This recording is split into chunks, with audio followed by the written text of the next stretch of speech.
Es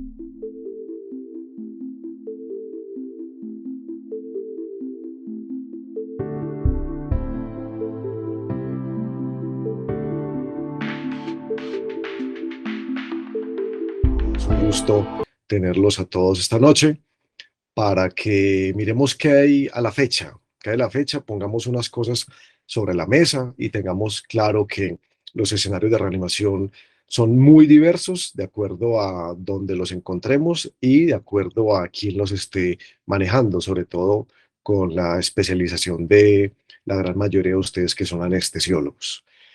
Entonces, procederemos a compartir pantalla. Ustedes me dirán.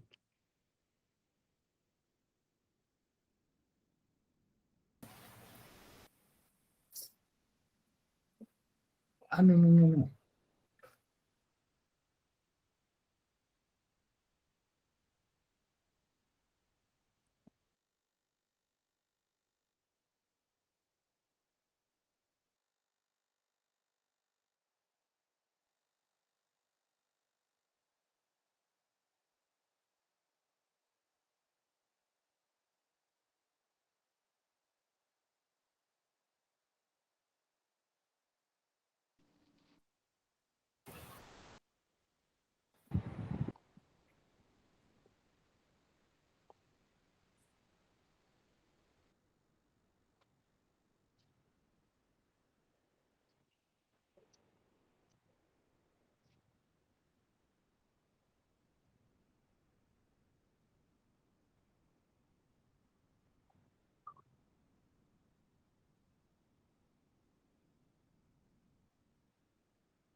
Bueno, creo que ya me estoy desengorilando ahí. Ahí están viendo Sí, Doc. pantalla completa, ¿sí? Sí. Ah, bueno, perfecto. Y me están escuchando bien por lo que veo. Muy bien. Bueno, entonces, ¿cuál es la idea? La idea es que pues estamos prácticamente terminando octubre del 2022 y ustedes muy bien saben que desde el año 2000 se venían publicando las guías de reanimación del ILCOR, ¿ok? Y entonces los europeos las publicaban en su revista Resuscitation, los americanos, pues la AJA, en su revista Circulation, y eso lo estaban haciendo cada 5 años hasta el 2015. ¿Qué pasó en el 2015? En el 2015 dijeron, oigan, no nos vamos a demorar eternos 5 años para decirles qué ha cambiado, cuáles son las nuevas recomendaciones, y de hecho así sucedió. En el 2017 salieron unas recomendaciones, en el 2018 salieron otras y llegó la pandemia, 2020.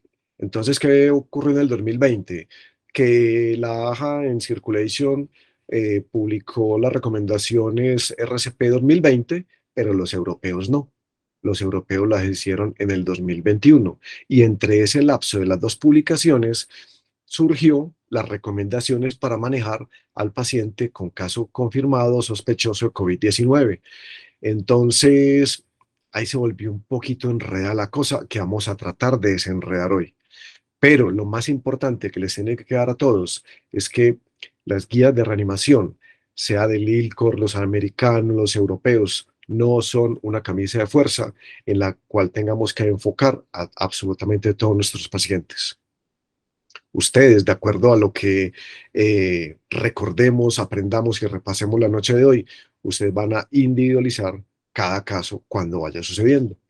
Entonces, es así como vamos a ver conceptos de la AJA 2020, vamos a ver qué pasó con las recomendaciones con el SARS-CoV-2 y vamos a ver qué nos dicen los europeos, que ahí se generó un poquito de confusión. Muy bien. Entonces, con el paciente COVID-19, caso confirmado, caso probable, sospechoso, se prendieron todas las alarmas, nos dieron muchas herramientas para manejar a estos pacientes y parece que nos estamos relajando. Parece que nos estamos relajando, parece que ya la pandemia desapareció, parece que no aprendimos la lección, parece que a duras penas nos ponemos un par de guantes hoy en día y entonces ¿qué fue lo que sucedió? No aprendimos. Eso tuvo que haber quedado ya en nuestro interior. Entonces la pregunta es, ¿nos tenemos que seguir cuidando, sí o no? Por supuesto que sí. Y si el paciente tiene gotas o aerosoles, el cuidado tiene que ser igual o incluso mejor. Entonces, las tareas de reanimación, el intento de intubar a un paciente, la laringoscopia directa, el asegurar una vía aérea genera aerosoles. Las compresiones torácicas genera aerosoles. Los intentos de desfibrilación o cardioversión genera aerosoles. Entonces es por eso que tenemos que minimizar el número de integrantes que está dentro de una sala de reanimación y tenemos que implementar todas las medidas de cuidado con los equipos de protección personal. Entonces ahí lo estamos recordando y repasando para que no bajemos la guardia. Es por el bien de nosotros. O sea, la pandemia ha disminuido, pero no se ha ido, no se ha ido del todo. Y si bien es cierto que el COVID-19 ha bajado bastante en ruido comparado con los años anteriores, otros virus o otras infecciones también están a la mano del día y nos tenemos que cuidar. Muy bien, en cuanto a las recomendaciones BLS o de soporte básico, ¿qué nos decían o qué nos dicen? Es importante que el que esté encargado de manejar la vía aérea emplee la técnica de la doble C y la doble E para que haya un mejor sello y fijación de la máscara facial a la cara del paciente. ¿Ok? Opcional, dejar al paciente con ventilación pasiva, que no es otra cosa distinta que colocarle una máscara de no reinhalación, abrir el flujómetro a 12, 15 litros por minuto y dejar el paciente sin un responsable, por decirlo así, netamente encargado de la vía aérea. Muy importante la recomendación que nos han hecho sobre el uso del filtro de partículas de alta eficiencia que se debe colocar entre el ambú o BBM y la mascarilla del paciente. Miren el gráfico que estamos viendo acá en la parte inferior derecha de sus pantallas, en donde nos están mostrando una escena prehospitalaria, en donde usted, además de cargar con un par de guantes desechables, por si le toca alguna emergencia en la calle, debe cargar un par de guantes adicionales, por si alguien llega a ayudar. Y además de ese par de guantes, que no es nuevo, eso tendríamos que haberlo aprendido hace mucho tiempo, hoy en día, además de nuestro tapabocas o mascarilla, tenemos que cargar uno adicional. Por si el nuestro se deteriora, primero la seguridad de nosotros, el adicional sirve para proteger la viera del paciente, como lo están viendo acá en la gráfica, porque ya la inmensa mayoría de personas pues no usa tapabocas en ambientes al aire libre. Muy bien, en la parte avanzada siempre nos han recomendado anticiparnos con los equipos de respuesta rápida a todas estas emergencias. Es mucho mejor coger a un paciente que está crítico, a abordarlo en una situación francamente de paro, tener claro y definir a quién se va a reanimar y a quién no, para no caer en esto de la futilidad. Considerar dejar el carro de paro fuera de los cubículos de reanimación para que no se vaya a contaminar con lo de los aerosoles que mencionamos ahora. No capturar el ritmo de paro del paciente que está en paro y que lo estamos reanimando directamente con las palas, sino utilizar los parches del desfibrilador. Aquellos desfibriladores que cuentan con DEA o que cuentan con el módulo de marcapaso, colocarle los parches para que no estemos tan cerca a la vía del paciente.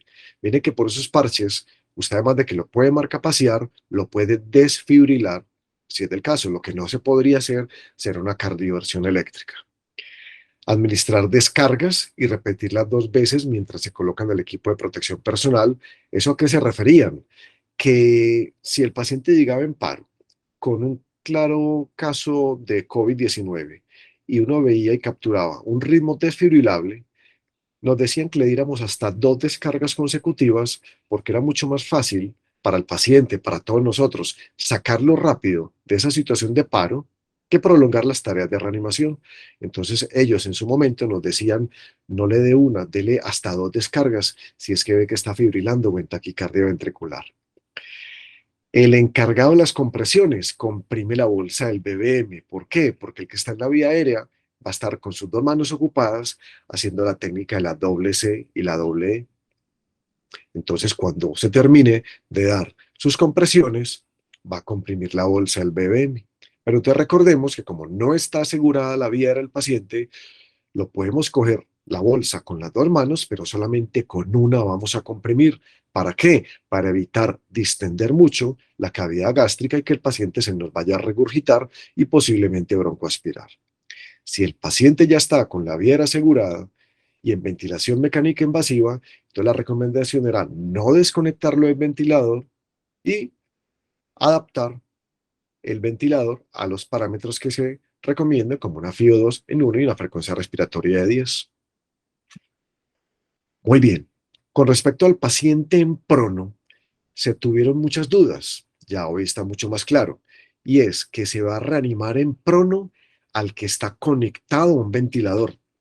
Si yo tenía a mi paciente en decúbito prono y no estaba intubado, lo primero que tengo que hacer ante esta situación de paro es pasarlo a decúbito supino e iniciar RCP.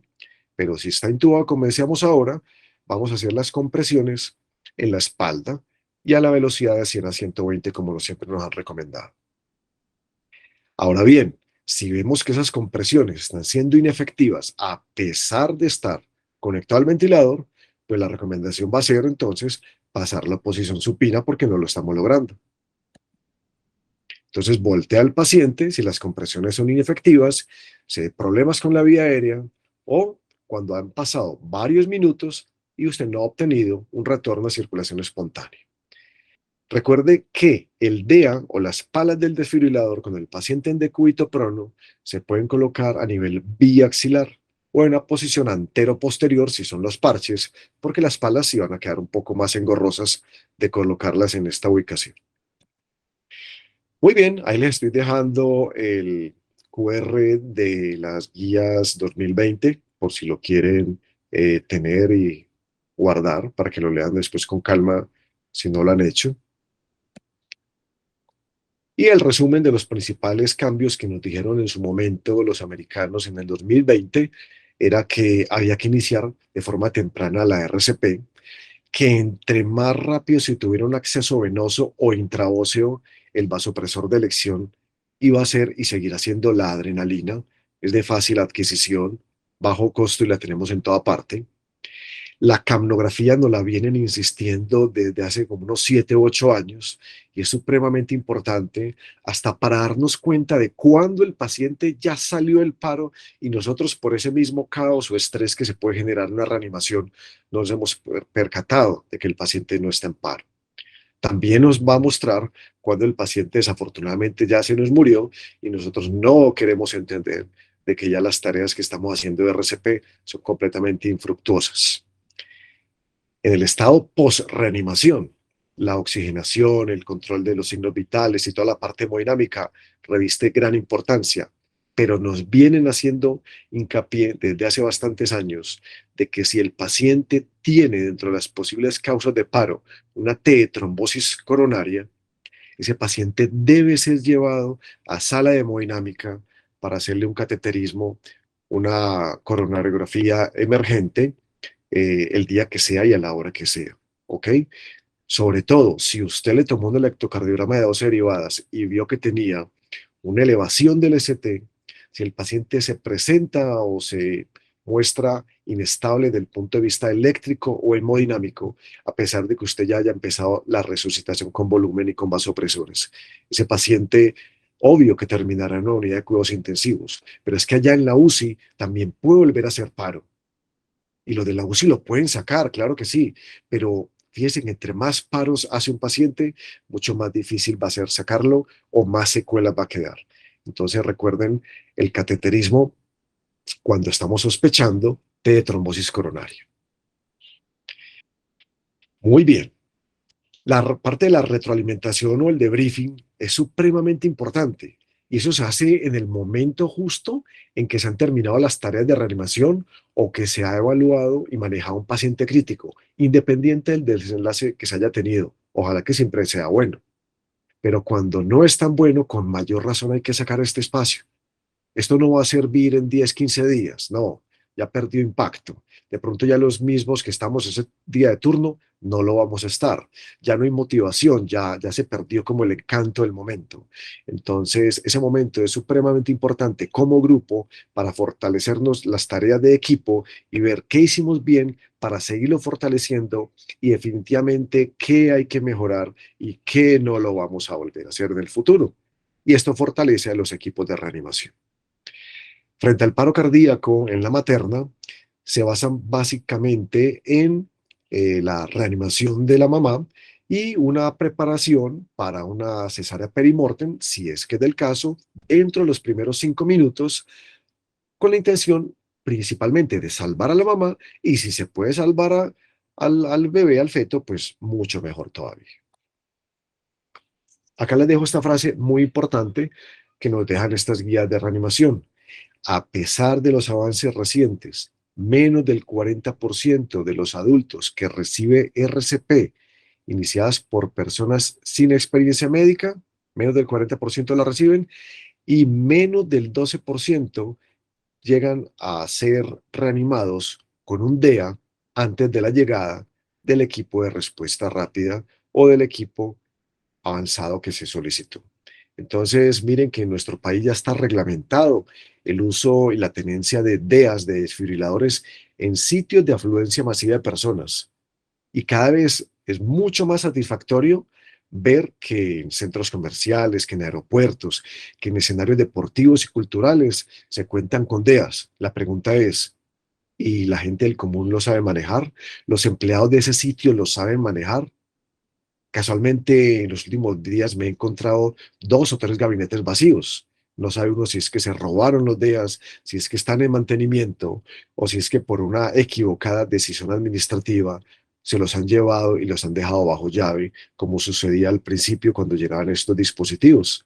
Por temor a que se los robaran, los tenían bajo llave y fuera del alcance del público. Es que esto fue hecho para ser usado por la comunidad, pero faltan políticas gubernamentales para que toda la comunidad tenga acceso a estos dispositivos.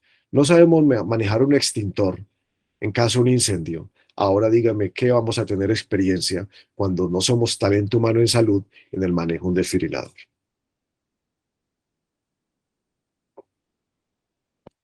Se actualizaron y se le añadió un eslabón más a las cadenas de supervivencia o de sobrevida. Y también hicieron una diferenciación entre el tipo de paciente, cuando está en un ambiente extrahospitalario e intrahospitalario.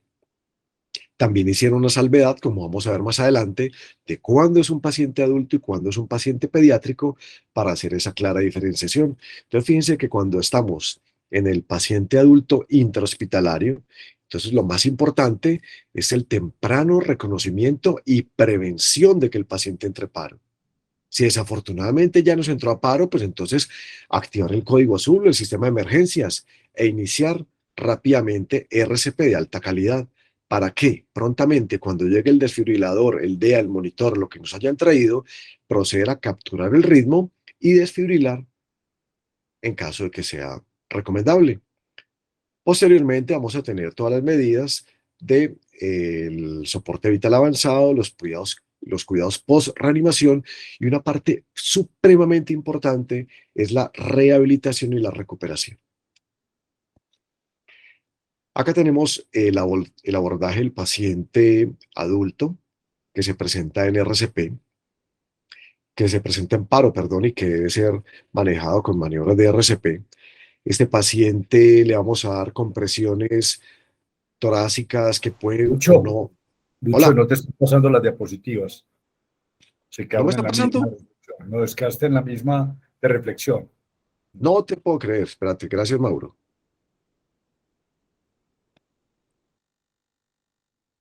Ahí, ¿qué tal? Ahí sí pasó la cadena de la sobrevida.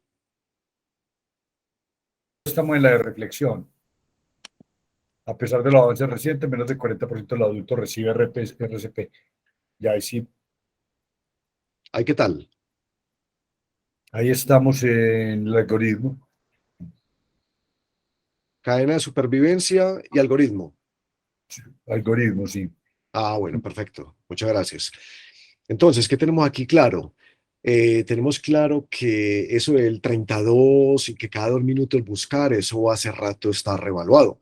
Cuando estamos en la parte de la reanimación básica, entonces, es decir, el CABD, vamos a hacer compresiones torácicas que pueden ser o no alternadas con ventilaciones y lo vamos a hacer de una forma indefinida. Compresiones de alta calidad, entre 100 a 120 por minuto, deprimiendo entre 5 a 6 centímetros el esternón, brazos perpendiculares sin doblar los codos en el centro del tórax y cada 2 minutos relevando a la persona que efectúa las compresiones torácicas. Esto se va a hacer de una forma ininterrumpida hasta que llegue la ayuda, hasta que el paciente dé muestras de recuperación o hasta que absolutamente todos los del equipo de reanimación estemos fundidos y agotados. Entonces, esa detención a buscar un pulso que muchas veces no hay, eso ya está un poco revaluado. Aquí también nos están recordando las dosis de desfibrilación y los medicamentos, tanto vasopresores como antiarrítmicos para utilizar, que más adelante los vamos a ver con más detenimiento. Aquí ya estamos en el algoritmo del paciente en el manejo avanzado o puede ser ya a nivel intrahospitalario, en el que nos dicen que cuando se ha capturado el ritmo, proceda a desfibrilar si estamos ante una AFB o una TB sin pulso. Recuerden que el número de desfibrilaciones es ilimitado y ahorita vamos a ver qué pasó con las recomendaciones europeas. Tan pronto usted capture un ritmo, y no hay que esperar 2 minutos, ni que se haya terminado un ciclo. Tan pronto esté listo el DEA o el desfibrilador, se captura el ritmo y procedemos a ver qué ritmo de paro es para proceder a dar descargas si es que es del caso. Después de esa descarga, continuaremos la RCP y si esa FB o TB se volvió refractaria a las descargas y se torna de una forma persistente, entonces vamos a empezar con el uso de los vasopresores y de los antiarrítmicos. Si nos vamos para el otro lado, o sea, los ritmos no desfibrilables, tan pronto tengamos un acceso venoso o intraóseo, nos recomiendan empezar prontamente, sin perder tiempo valioso, la adrenalina a las dosis recomendadas. Y recuerden que, al igual que las descargas eléctricas, no hay dosis tope de adrenalina. Acá, desde hace varios años, salió la atropina, pero es que volvemos a lo mismo. Si usted tiene un caso en donde usted necesite manejar dentro del paro, la atropina está perfectamente utilizable. Es como el calcio. Fíjense que desde hace muchos años en los algoritmos no se nos menciona el calcio, pero si usted sabe que su paciente está en paro y se le documentó previamente una hipocalcemia, una hipercaliemia, una intoxicación por calcentagonistas, por sulfato de magnesio, usted le tiene que poner calcio, o si no, no le va a salir, y así sucesivamente. Muy bien, ese era el algoritmo en inglés, pues que nos presenta la AJA. Acá se los traigo un poquito más ampliado y en español para que quede pues mucho más fácil la comprensión del mismo. Recordemos que si nosotros tenemos un equipo bifásico, la dosis para desfibrilar a un paciente adulto es o la que recomienda el fabricante del equipo, que casi nunca la vamos a saber, y entonces en ese caso vamos a proceder a colocar el desfibrilador en la máxima carga que suministra el aparato. Entonces fíjense que ustedes pueden tener un desfibrilador bifásico que sube hasta 200 joules, otros suben hasta 240, 270, incluso hay desfibriladores bifásicos que llegan perfectamente hasta 360 joules. Entonces eso no va a ser motivo de confusión, porque si usted no sabe si es bifásico o monofásico, no va a tener pierde. Monofásico, 360 la dosis de descarga. Bifásico, si usted ve que le sube hasta 360, pues lo pone en 360 y procede a descargar. Muy bien, está la parte de la continuación en donde nos recomiendan ya los vasopresores y los antiarrítmicos. Desde hace bastante tiempo nos han dicho, infusiones intraparo, no. Entonces, si el paciente venía con un goteo de noradrenalina o de dobutamina o de vasopresina o qué sé yo, en ese momento que entra paro, esos goteos se recomiendan suspenderlos y pasar a los medicamentos como nos recomiendan en modo reanimación, es decir, la adrenalina 1 miligramo intravenoso cada 3 a 5 minutos, como por poner un ejemplo.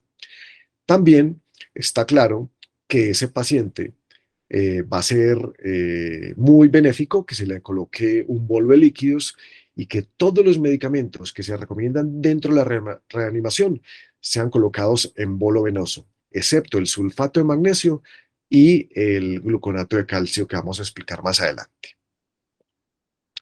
Acá tenemos el algoritmo que nos sugieren para cuando el paciente ha tenido un retorno a circulación espontánea, cuando el paciente está en el estado de post-reanimación. Ahí es cuando tenemos que ver cómo está la presión. ¿Está muy alta? ¿Está normal? Déjelo quieto. ¿Está bajita la presión? Ponele líquidos, 1 o 2 litros, a ver qué pasa. ¿No te mejoró? Empieza con vasopresores, tipo noradrenalina, y con eso se va a ir a la unidad de cuidados intensivos, si es que no tuvimos que llevarlo primero a una sala de hemodinámica. Fíjate en la frecuencia cardíaca. Está muy rápido, está normal. Perfecto, déjalo así.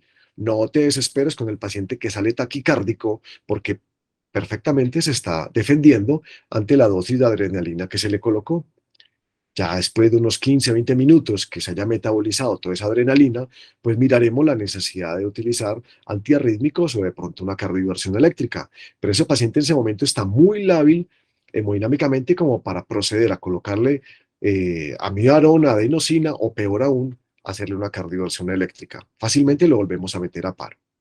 Fíjate cómo está respirando. Continúa en paro respiratorio, pues seguirlo soportando con una ventilación cada 6 segundos. No lo vas a hiperventilar porque le va a restar el CO2 a nivel cerebral cuando pretendes que arranque a respirar solo. Y peor aún, vamos a aumentar la presión intratorácica. Eso disminuye el retorno venoso, tumba el gasto cardíaco y nosotros mismos nos encargamos de meter al paciente en paro cardíaco nuevamente. Lo del electrocardiograma, que ya lo hemos mencionado ahora, para ver si hay necesidad de llevarlo a un cateterismo emergente o no.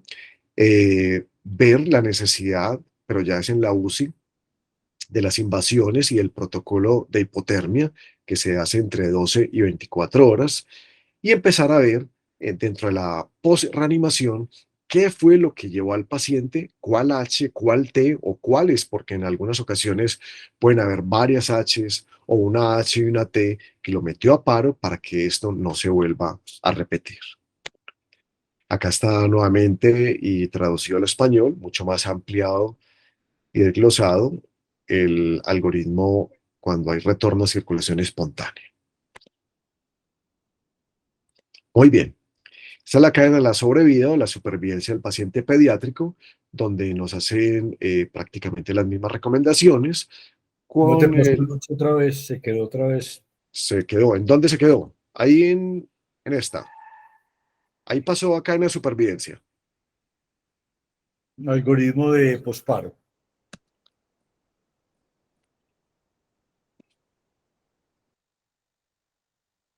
Ahí son después del paro.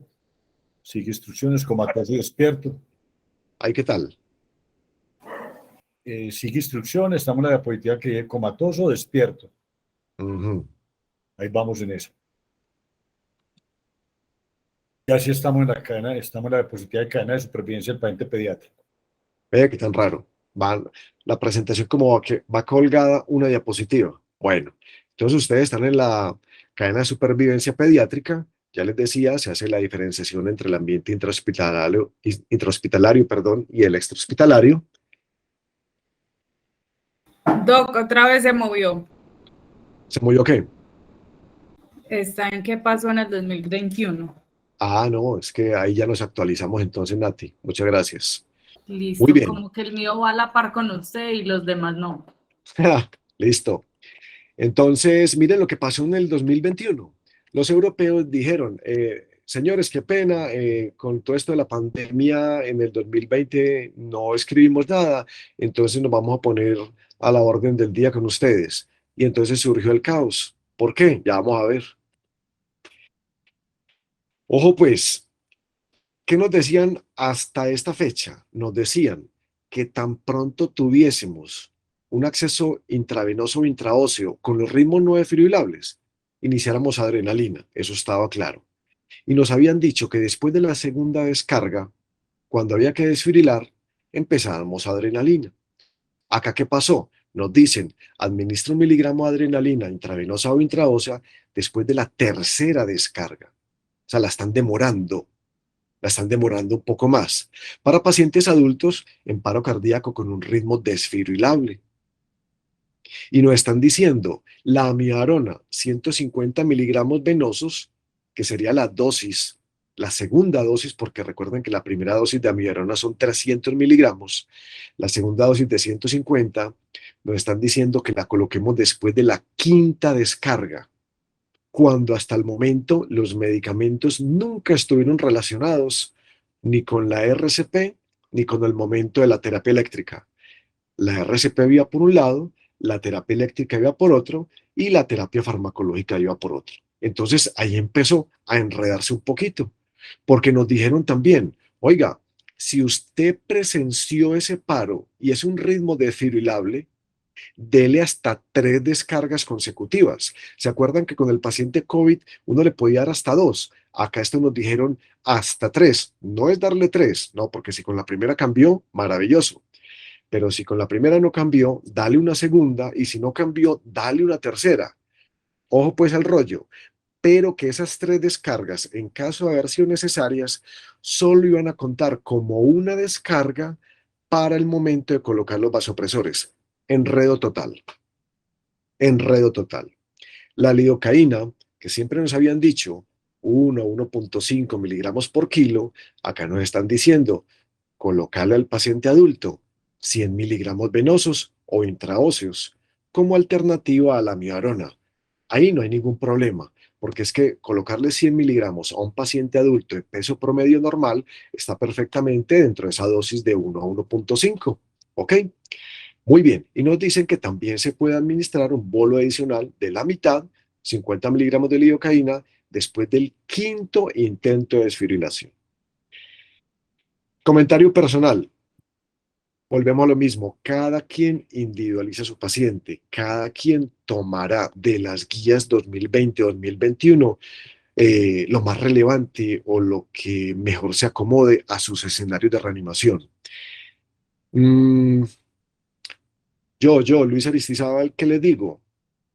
Que los vasopresores, sea el ritmo desfibrilable o no desfibrilable, se deben colocar tan pronto uno tenga una vena o un acceso intraóseo. Y eso no quiere decir que yo voy a dejar de lado las desfibrilaciones en caso de ser necesarias.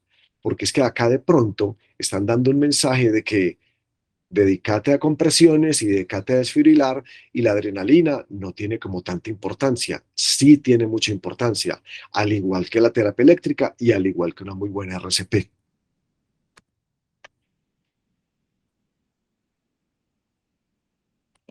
Muy bien, acá tenemos el algoritmo que proponen los europeos, donde resumimos prácticamente lo que estábamos mencionando ahora.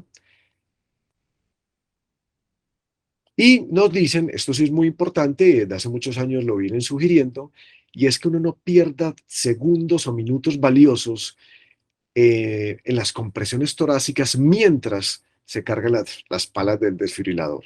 Entonces la sugerencia es tener las palas cargadas después de haber efectuado una descarga y tenerlas cargadas para que cuando haya que tomar nuevamente el ritmo cardíaco y ver qué ritmo se está presentando, si hay necesidad de dar una nueva descarga, pues tener las paletas cargadas en ese momento.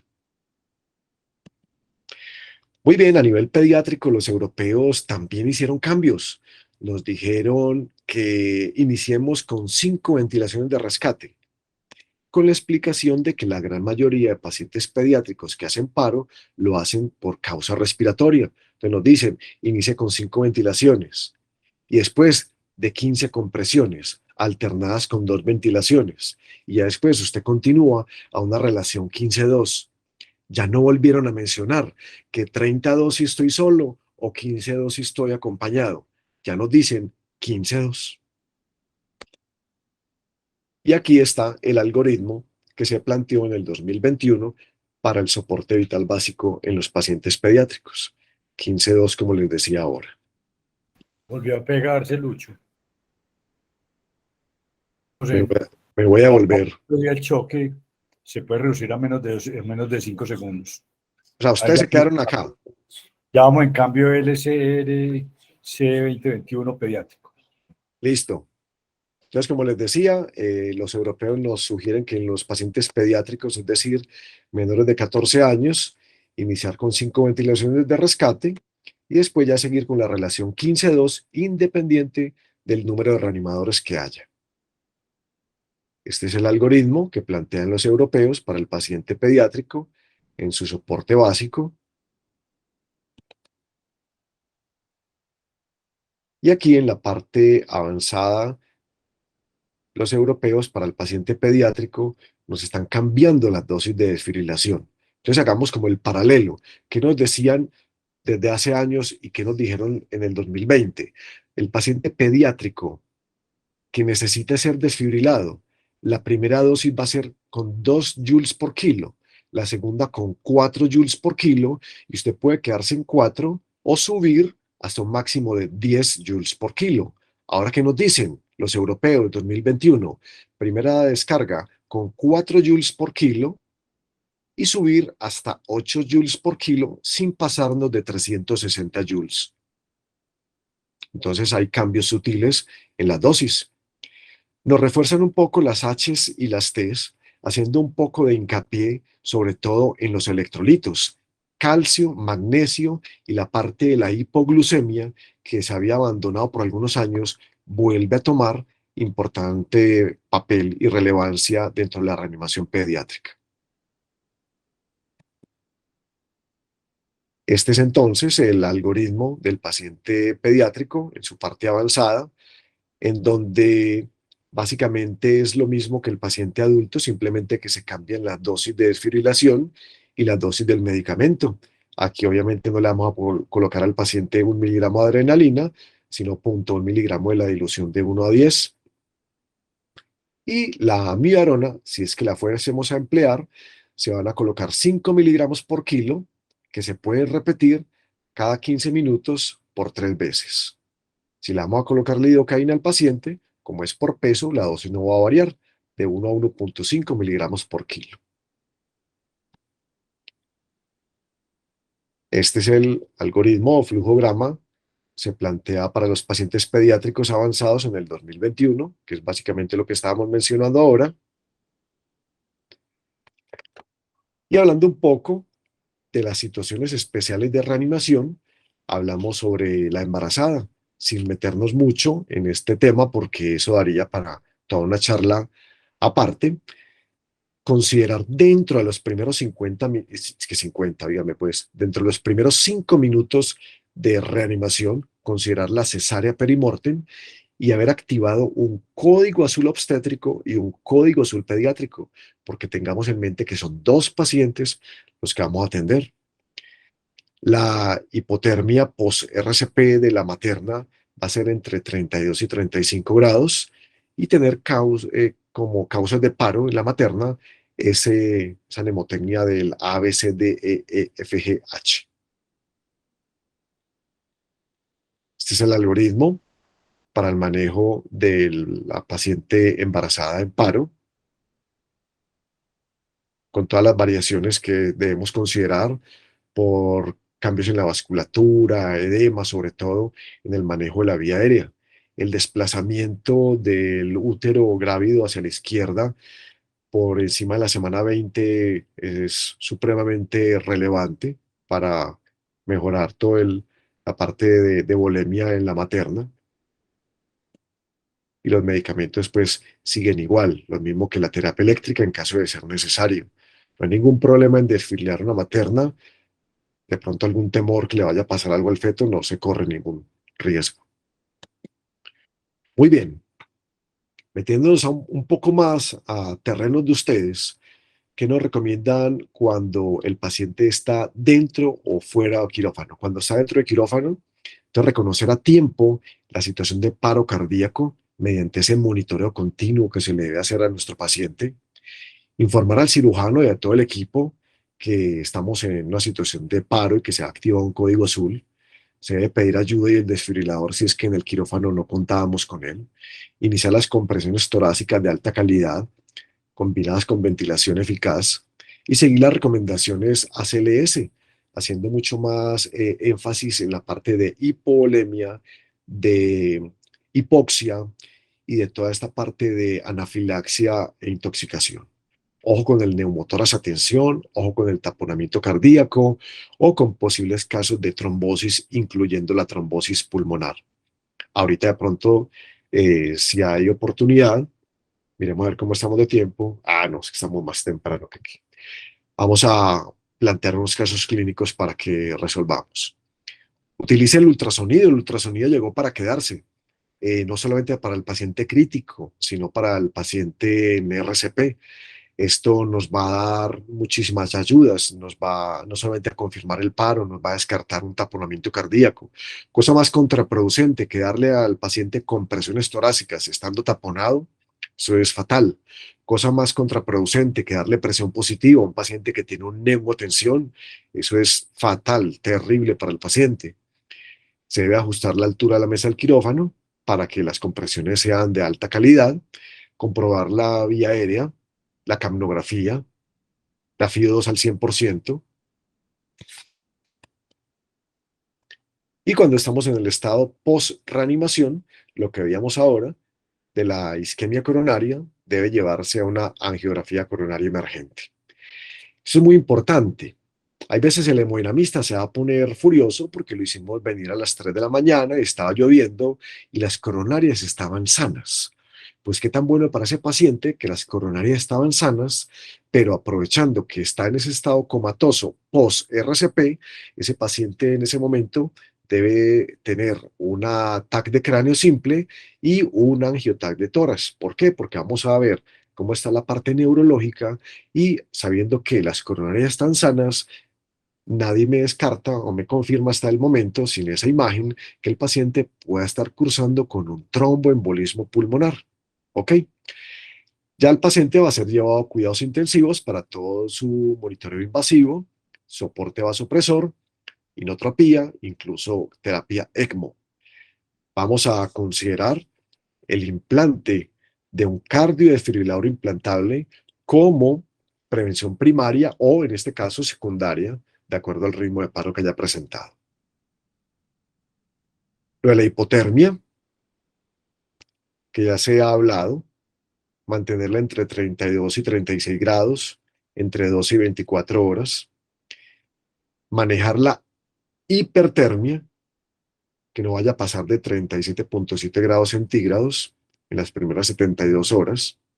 El control de la presión arterial y las cifras de glucemia, esos pacientes casi siempre se manejan con infusiones de insulina en la unidad de cuidados intensivos.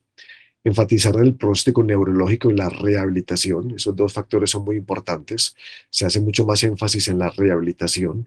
Antes hablaban por encimita de lo neurológico nomás, ahora la rehabilitación cobra un papel fundamental.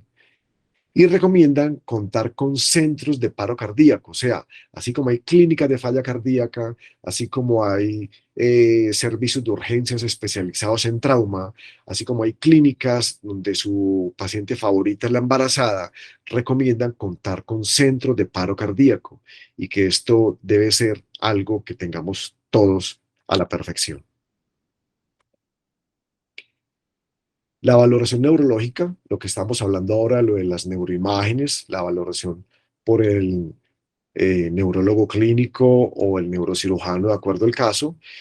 La medición de biomarcadores, hay uno sobre todo la medición de la enolasa que va a ser fundamental, lo mismo que la obtención de un electroencefalograma y los potenciales evocados. Muy bien, esto es algo relativamente reciente que encontré en la literatura que estuve revisando. Ahí les dejo el QR para que lo descarguen los que quieran y vean qué tenemos de nuevo para el manejo de la vía aérea durante la reanimación. Entonces me pareció muy novedoso que nos dijeran no solamente el uso del biolaringoscopio, que eso no es nuevo para nosotros, sino lo que les vamos a mostrar a continuación. Entonces, ¿qué concluyen los autores de este artículo? Nos dicen que no hay una evidencia que nos diga que en este momento sea mucho mejor una técnica que otra para resultados neurológicos y de supervivencia. Nos dicen que si usted tiene experticia en intubar y asegurar la vida del paciente, pues maravilloso. Y si no, pues que se le coloque un dispositivo supraglótico. Personalmente, tengo mis reparos frente a los dispositivos supraglóticos, porque es que hay muchos. Podemos tener una máscara laríngea, podemos tener un tubo laríngeo, podemos tener incluso, en el peor de los casos, un combitubo, que eso prácticamente es un artículo de museo. Podemos tener una máscara Fast Track, podemos tener un buggy, podemos tener un FROBA, ¿cierto? Hay muchos dispositivos que nos faciliten relacionar la vía aérea o permeabilizarla. A nivel prehospitalario, yo creo que nadie sale en ayunas por si le pasa algo en la calle. Entonces, yo que trabajo en un servicio de urgencias, nos ha tocado ver demasiadas veces cuando llega el paciente que le han colocado una máscara laríngea y llega broncoaspirado. Entonces no hay ningún afán de colocarle un dispositivo supraglótico al paciente. Lo ideal es poderlo intubar, si es que usted puede y sabe hacerlo. Si no, sígalo manejando con el BBM, con una buena técnica. Entonces, a eso es lo que se refieren. Miren, nos dan este dato un poquito desalentador. 1,2% de los pacientes adultos que ingresan en los hospitales en Estados Unidos sufren paro cardíaco a nivel intrahospitalario.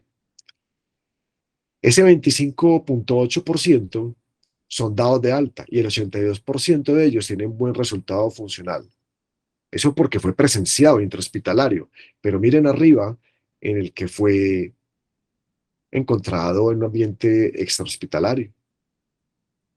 10,6% de los pacientes sobreviven y el 8,2% logran recuperar un buen estado neurológico sobre todo. Entonces, tenemos que seguir mejorando muchísimo esos porcentajes de supervivencia y de funcionalidad neurológica. Y todo empieza desde la parte básica. Entonces, si no fortalecemos lo básico, educando a la comunidad, al primer respondiente, esto difícilmente va a mejorar algún día. El paro cardíaco perioperatorio y el paro cardíaco fuera de quirófanos, para ustedes anestesiólogos, presenta todo un reto. ¿Por qué? Porque muchas veces no conocen al paciente, porque muchas veces no van a tener los elementos que ustedes quieren a la mano, porque muchas veces el paciente va a estar bastante enfermo, descompensado o con otras complicaciones. Y entonces, cuando el paciente tiene un paro relacionado con problemas en la vía aérea o cuando hay inestabilidad hemodinámica post-intubación o una vía aérea difícil, entonces se puede presentar un paro cardíaco. O durante la misma extubación, el paciente puede hacer un paro cardíaco. Acá nos están mostrando la forma de abordar la vía aérea, sea en un ambiente prehospitalario o intrahospitalario. Entonces, lo ideal es colocarlo en tubo. Acá nos están diciendo, pues, un dispositivo supraglótico como alternativa. Ya les hice, pues, muy respetuosamente la observación con estos dispositivos supraglóticos en un paciente que se considera estómago lleno, no solamente las maternas. Doc, me disculpa, lo interrumpo. Sí, señora. Usted nos está hablando desde la diapositiva vía aérea durante la RCP, que solo tiene texto, 3 párrafos, o se pegó otra vez. Ay, no te puedo creer. Sí, Acá, estamos ahí, vía aérea durante la RCP. sí, ahí. Ah, bueno, perfecto. Gracias, Nati. Ahí sí pasó. Aún no. Aún no. Me devuelvo y avanzo. Ahí sí. Aún no. Ujú.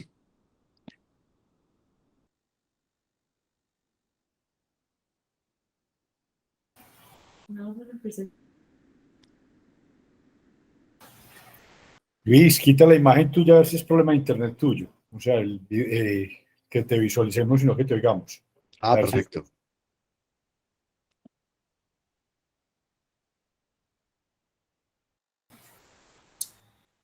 Vale, yo me meto por acá.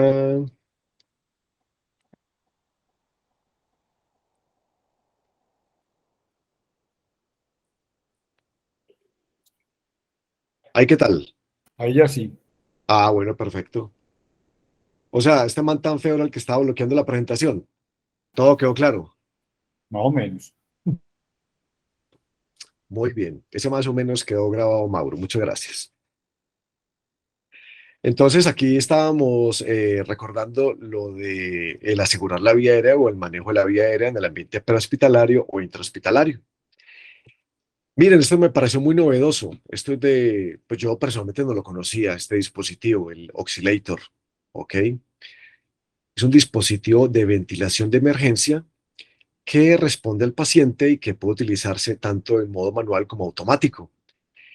Incluso ahorita estaba leyendo un artículo que no me dio tiempo de meterlo acá a la presentación, en donde junto con el Lucas, ¿se acuerdan del Lucas? Este pistón automático mecánico para dar compresiones torácicas. Este dispositivo, el Oscillator y el Lucas, se recomienda mucho para los pacientes en paro con ritmos no desfibrilables y dice que mejora mucho los porcentajes de retorno a circulación espontánea. Entonces, ¿qué es lo que pasa con este dispositivo para ser empleado en la vía aérea? Dice que en el modo automático suministra oxígeno al paciente a un flujo constante durante la inspiración hasta alcanzar esa presión establecida en la vía aérea. Y luego cambia a una fase de exhalación pasiva en la vía aérea.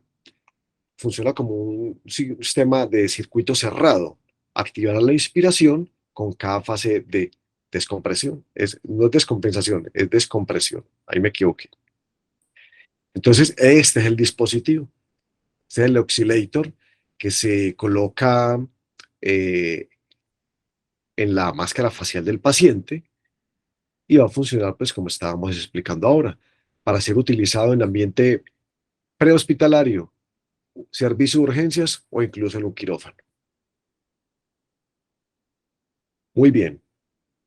Y el Rescue Pod es un dispositivo de umbral de impedancia que aumenta la circulación durante la RCP al crear una presión torácica negativa durante la ventilación que va a permitir ese retroceso del tórax, mejorando el flujo de sangre a los órganos principales y disminuyendo inclusive un aumento de la presión intracraneana. El costo aproximado es de unos $180. Este es el Rescue Pod. Muy bien. También nos hablan de la insuflación pasiva de oxígeno, que al principio de esta presentación la estábamos mencionando, que es simplemente colocarle al paciente, puede ser una cánula de Guedel, puede ser una máscara de no reinhalación, abrirle el flujómetro a 15 litros y dejar al paciente a esa ventilación pasiva. Esto incluso un cardiólogo en Estados Unidos, el doctor Gordon Iwi, estuvo hablando mucho de esto en el 2015-2016, pero no fue tenido en cuenta todos sus estudios para las guías publicadas en el 2020. Ahorita hablan un poco de esto. Muy bien, entonces, ¿qué pasa con el manejo de la vía aérea cuando el paciente sale del paro? Mantener esa oxigenación entre 92 y 98% y mantener la PCO2 en un rango entre 35 y 45. El biolaringoscopio ahora con el COVID-19 se implementó de una forma impresionante. Nos han insistido hasta el cansancio de que no nos expongamos tanto a la vía del paciente, máxime si es una sospecha o caso confirmado del COVID-19, que tenemos que tener mínimo, una mascarilla N95, inclusive por fuera con una mascarilla quirúrgica para aumentar la protección, porque en nuestro medio pues no es de fácil adquisición la mascarilla N99. Entonces fíjense que la videolaringoscopia va a mejorar que podamos acceder rápidamente a la vía del paciente, va a disminuir el riesgo para nosotros, incluso también con el buggy, con el FROBA o inclusive pudiendo aplicar la técnica de la intubación digital a ciegas. Ventilación del paciente en prono cuando está en el quirófano. ¿Qué dicen los autores de este artículo? Dice que todavía eso está muy crudo, que se necesitan mucho más estudios para ver el impacto de la RCP en estos pacientes que son sometidos a cirugías de columna o neurológicas estando en esta posición. Los collarines cervicales o todos estos dispositivos de inmovilización prácticamente están mandados a recoger, precisamente porque dificultan el acceso a la vía aérea, porque comprimen el retorno venoso y tumban el gasto. Entonces, más bien que colocar un collarín, lo que se recomienda, y esto no es nuevo, es la inmovilización o la estabilización manual de la columna cervical, logrando conseguir una buena alineación.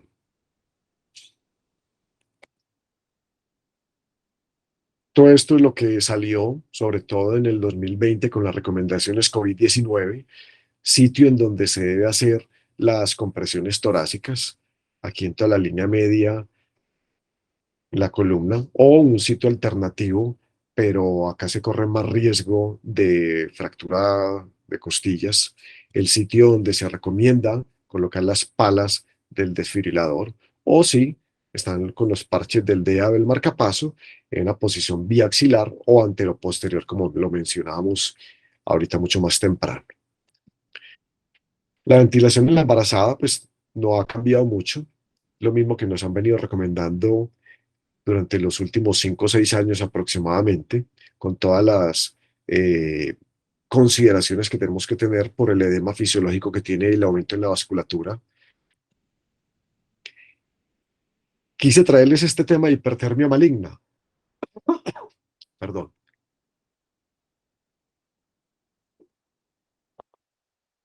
Jamás me ha tocado un paciente con hipertermia maligna, pero yo pienso que en donde se utilicen relajantes tipo succinilcolina o donde se utilicen anestésicos locales, el dantrolene y el lipofundin tienen que estar a la mano. Ah, que eso es costosísimo. Sí, y entonces cuando nos llega a pasar, ¿qué? Entonces, vuelvo y repito, hablo desde la teoría porque jamás me ha tocado un caso de hipertermia maligna. Ojalá que no me toque, pero uno no sabe cuándo le salta la liebre. Lo primero que nos recomiendan es suspender el agente causal de esta complicación, porque esto es una terrible complicación. Trate urgentemente a su paciente y fíjese en varios parámetros, sobre todo primero la temperatura, si está por encima de 40,5 grados centígrados y o, porque puede no estar en esa temperatura, pero tener un estado mental alterado, es indicación de empezar tratamiento. O si el sodio sérico está por debajo de 130, hay que colocar salino al 3%. O si su paciente está deshidratado, hay que iniciar una resucitación con volumen. Obviamente hay que oxigenar e hiperventilar, corregir esa acidosis metabólica con bicarbonato de sodio, tratar la hipercaliemia que se presenta con gluconato de calcio. Nosotros no tenemos tan a la mano el cloruro de calcio, pero sí el gluconato, la solución polarizante de dextrosa e insulina, la misma hiperventilación y las otras opciones terapéuticas que tenemos, como las resinas de intercambio iónico, el calcio y se me fue, y el salbutamol, perdón. Administrar el dantrolene. Entonces, de acuerdo al peso del paciente, me voy a adelantar una para poder explicar lo que voy a decir. Acá hay una tablita en donde, de acuerdo al peso del paciente, está la dosis que se recomienda y que no se puede diluir el medicamento ni con salino ni con soluciones glucosadas. Debe ser con agua estéril, ¿ok? Para posteriormente, ya reconstituido, colocar la dosis que requiere el paciente de acuerdo al peso. Me voy a regresar una para mencionar entonces que la dosis es 2,5 miligramos por kilo inicialmente y 10 miligramos por kilo según sea necesario. Iniciar la refrigeración activa, colocar al paciente en una bañera, más o menos la mitad o las 3/4 partes de la bañera, agua y hielos a la lata, como se dice. Reanimar al paciente según las recomendaciones ACLS y cuando haya retorno a la circulación espontánea, controlar toda la parte neurológica del paciente ya que los pacientes hasta en un 25% pueden ya experimentar recaídas. Entonces, lo que veíamos ahora del dantrolene y todo el algoritmo que vemos ahora. ¿Qué hacer cuando hay más de 40,5 de temperatura? ¿Qué hacer cuando el sodio sérico está por debajo de 130? ¿Y qué hacer cuando el paciente está deshidratado? Muy bien. ¿Hasta el momento hay alguna duda, alguna pregunta, alguna corrección, alguna intervención que quieran hacerme? Tengo varios casos clínicos para plantearles. Son las 8:35. Yo no tengo ningún afán, de pronto algunos de ustedes sí. Miren a ver de pronto qué caso quieren que miremos.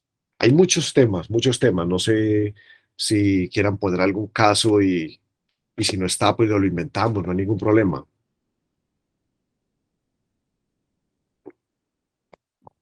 ¿Alguna duda con el manejo del paciente todavía con posibilidad de COVID-19?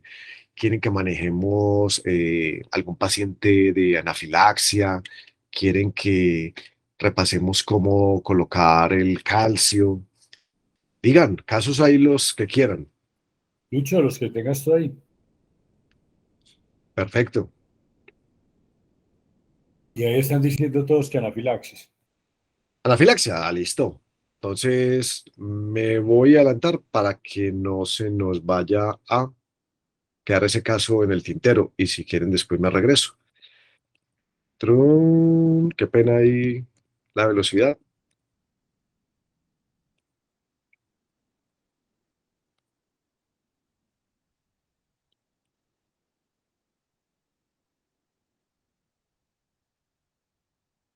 Listo, maravilloso. Se los voy a leer. Es un hombre de 72 años de edad que es traído por su hijo luego de tener un episodio sincopal mientras veía en el noticiero.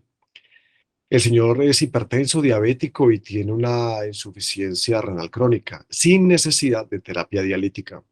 El paciente está consciente, responde al interrogatorio. Tiene una presión de 140/74, una frecuencia de 109, una respiratoria de 27 y está saturando 84. El corazón se ausculta taquicárdico, los pulmones limpiecitos. Entonces, fíjense que es un paciente que nos llegó taquicárdico, polimneico, desaturado y tuvo un síncope. Uno podría pensar en muchas cosas, perfectamente muchas cosas. Aquí decidieron enfocarlo como qué. Digan, ¿qué se les ocurre que podría tener ese paciente?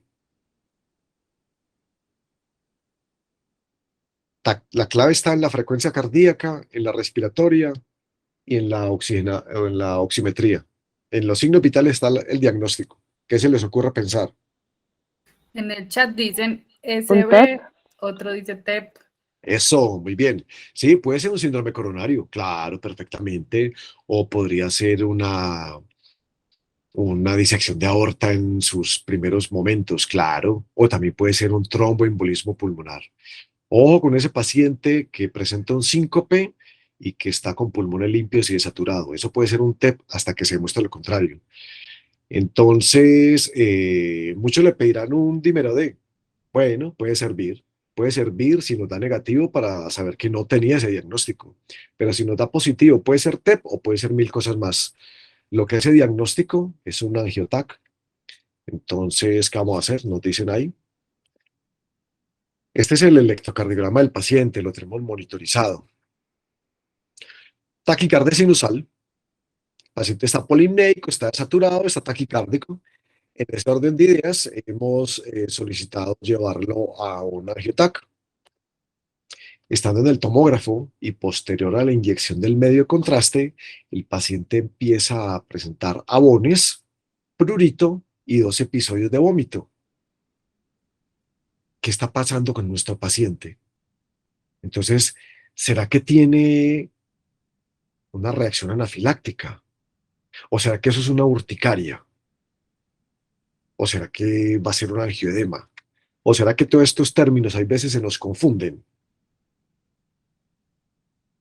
No puedo ver el chat, entonces o hablan o me cuentan qué dicen en el chat. En el chat dice reacción medicamentosa. Sí, una reacción medicamentosa, pero es que una reacción medicamentosa me puede llevar a mí a una urticaria. Entonces, yo estoy lleno de ronchas y empiezo a rascarme por todo el cuerpo y eso es una urticaria y se maneja de una forma. Pero entonces, ojo, ojo con este paciente. De 4 sistemas comprometidos, con 2 que tenga, ya hace diagnóstico de anafilaxia. ¿Cuáles son esos 4? Circulatorio o hemodinámico, digestivo, respiratorio y cutáneo. Fíjense que aquí tenemos piel comprometida y tenemos el digestivo. También podría haber sido un paciente que está con estridor e hipotenso. Ahí está. O puede ser un paciente que está con diarrea y con estridor. Ahí está. O sea, 2 de 4 ya hacen diagnóstico de anafilaxia. Y la droga de elección para manejar o para sacar este paciente de ese estado de anafilaxia se llama adrenalina. Y muchas veces nos da susto pedir o iniciar el manejo con adrenalina. Y el paciente se nos está presentando así tal cual.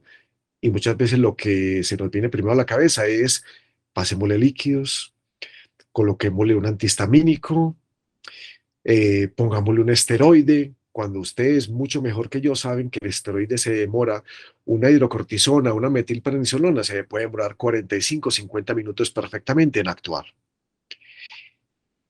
Y el antihistamínico lo que va a hacer es simplemente mediar con la reacción de la histamina, no más, pero la reacción anafiláctica no la va a quitar. La va a quitar es la adrenalina. La adrenalina desde hace bastante tiempo dejó de utilizarse subcutánea. Usted la puede colocar o intravenosa diluida, no a dosis de paro, diluida entre 0,1 a 0,5 microgramos kilominuto, o mucho más fácil, usted la puede poner muscular en el muslo, tercio medio, cara externa. Usted le puede colocar al paciente adulto, le puede poner 0,5 miligramos y se puede repetir cada 5 minutos tantas veces como sea necesario. O usted le puede colocar al paciente pediátrico 0,3 miligramos. Pero si ese paciente pediátrico tiene menos de 6 años, le pones colocar 0,15 miligramos. Entonces recuerden que es muy fácil la dosis de la adrenalina en anafilaxia. 0,5 para el paciente adulto, 0,3 para el pediátrico, pero si ese pediátrico tiene menos de 6 años, 0,15 miligramos. ¿Ok? Ya, si usted lo quiere colocar diluido, pues a la dosis que colocamos ahora, o si usted le quiere colocar noradrenalina, porque el paciente de entrada se presentó como un shock anafiláctico, pues perfectamente válido colocarlo. ¿Ok? Ah, que le vas a poner líquidos, maravilloso. Ah, que le vas a colocar antihistamínicos y esteroides, perfectamente válido. Pero la droga de entrada y la droga de elección se llama adrenalina. Ojo con el paciente que de entrada empieza con estridor. Nos tenemos que adelantar. Secuencia rápida de intubación antes de que perdamos la vida del paciente. Eso sería una catástrofe. Quedarnos sin la vida del paciente será catastrófico para el manejo de este paciente con un caso de anafilaxia. Dudas, preguntas, observaciones.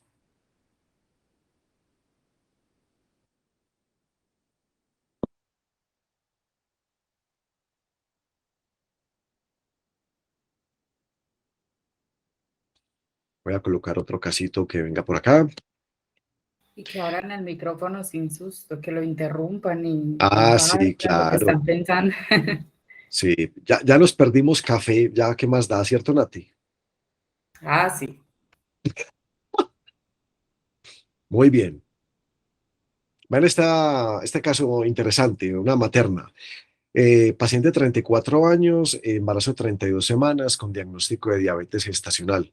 Consulta al servicio de urgencias por cefalea severa occipital, junto con palpitaciones y ansiedad. Media hora de evolución. Refiero a presión precordial, náuseas y vómito. Presión arterial, 220/102. Frecuencia cardíaca, 80. Se inicia manejo con sulfato de magnesio. a una dosis de 8 gramos intravenosos en bolo y 4 gramos hora de mantenimiento, sumado a los líquidos venosos y a una dosis de esteroide, betametasona. 15 horas después del ingreso a la clínica, la paciente se presenta agitada, con sensación de muerte, disnea y paro cardiorrespiratorio. Se activa código azul. Hay dos cosas supremamente importantes para tener en cuenta. Primero, el monitoreo estricto de la materna que está con infusión de magnesio. ¿Por qué? Porque es que tenemos que tener claro que cuando la materna se está intoxicando por magnesio, por lo primero que canta es por hiporreflexia. Yo no recuerdo haberle tomado reflejos osteotendinosos cuando manejaba maternas con goteo de magnesio. Entonces, ¿qué vamos a esperar? Que no nos dimos cuenta de la hiporreflexia y ya después la vamos a ver es en paro respiratorio o peor aún en paro cardiorrespiratorio. Bueno, y lo otro para tener en cuenta acá es que la dosis de inicio del magnesio jamás serán 8 gramos. La dosis de impregnación son 4.5 gramos y después se continúa con una infusión de 1.8 gramos hora. No a esas dosis que se le colocaron ahí equivocadamente. Por eso es que la paciente entró a código azul. Muy bien, este es el ritmo que se captura de la paciente cuando se inician las maniobras de RCP.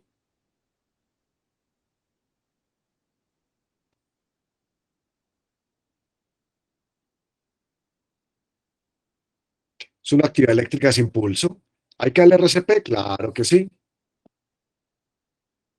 ¿Hay que darle vasopresores? Claro que sí. Pero entonces, y aquí viene lo que mencionábamos ahora, como hay una intoxicación por magnesio, a esta paciente hay que colocarle urgente calcio. Y cuando hablamos de calcio, no nos dé miedo utilizar el calcio porque ya no aparecen los algoritmos. Cuando ustedes hablen de calcio, siempre acuérdense de la regla del 10. Viene al 10% en ampollas de 10 centímetros y se pasa en 10. ¿En 10 qué? En 10 segundos si está en paro, en 10 minutos si no está en paro. Muy fácil, ¿sí o no? Esa es la dosis, pues esa es la mnemotecnia para aplicar al cloruro de calcio. Pero como nosotros vamos a tener mucho más fácil el gluconato de calcio, es simplemente triplicar la dosis. Entonces serían 3 ampollas al 10%, que vienen 10 centímetros, y se ponen, si está en paro, en 10 segundos. Hace algunos meses, en una corrección de un paciente con una hipocalcemia severa, recuerden que puede llevarnos a unas arritmias importantes, vi que a ese paciente le habían calculado equivocadamente la dosis del calcio y la habían ordenado para 24 horas. O sea, nos da miedo colocar calcio. De pronto no es un medicamento que utilicemos en el día a día, pero el calcio tiene su dosis y tiene su velocidad para ser infundida. Muy bien, entonces la continuación del caso es que se activó un código azul obstétrico. La técnica de las compresiones y la vía aérea tiene que ser de acuerdo a la materna, con todas las variaciones que pueda haber. Los vasopresores no van a variar. La terapia eléctrica es la misma según las recomendaciones ACLS, lo mismo que los antiarrítmicos, el ultrasonido que dijimos ahora que llegó para quedarse, y ahí les estaba haciendo énfasis en el calcio y obviamente pues sulfato de magnesio, ¿no? Lo de la cesárea dentro de los primeros 5 minutos. Muy bien. Miren este caso, muy de ustedes también. Materna de 29 años de edad, primigestante, embarazo de 39 semanas, programada para cesárea electiva. Se ordena una anestesia regional tipo epidural. Durante el montaje de la cirugía y 3 minutos después de inyectado el medicamento, la paciente refiere sentir hormigueo en los labios, dice tener un sabor metálico y comienza a hablar cosas incoherentes. Presión arterial 80-42, frecuencia cardíaca 114 por minuto. ¿En qué debemos sospechar? Masificación. Intoxicación por anestéticos locales. Perfecto. Y así como cuando tenemos relajante y no tenemos el dantrolén a la mano, acá uno muchas veces se pregunta por qué no hay una botella de lipofundín, ¿cierto? Entonces, ¿que se venció? Sí, pero miren lo que puede pasar. ¿Quién no recuerda cómo se utiliza el lipofundín? Este es el ritmo de la paciente, mientras vamos pensando.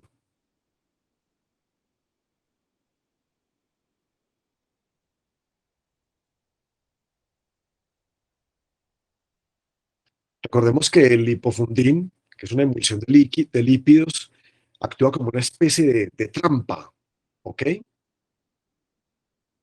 Y va a actuar directamente en los canales de sodio. La dosis recomendada para aplicar en la materna o en un paciente que tenga intoxicación por anestésicos locales es de 1,5 cc por kilo y vamos a continuar 0,25 cc por kilo minuto, ¿ok? Volvemos a lo mismo, las compresiones, la vía aérea. Esto es un punto interesante. La adrenalina en estos pacientes, ¿qué? Se debe disminuir la dosis, se debe aumentar la dosis, se debe mantener. Siempre nos han dicho que megadosis de adrenalina, no, pero es que este es un caso distinto. Este es un caso de intoxicación por anestésicos locales. Entonces, ¿qué nos sugieren ustedes, doctores? ¿Qué vamos a hacer con esa adrenalina? ¿Un miligramo cada 3 minutos? ¿O qué va a pasar?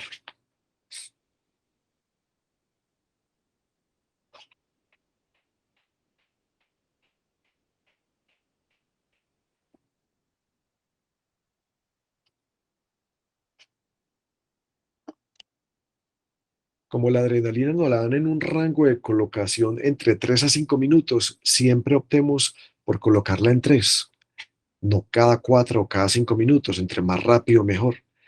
Y nunca nos han explicado, simplemente nos dicen, aumente la dosis de adrenalina, pero nunca nos han dicho la dosis. Entonces, ahí queda como en el tintero.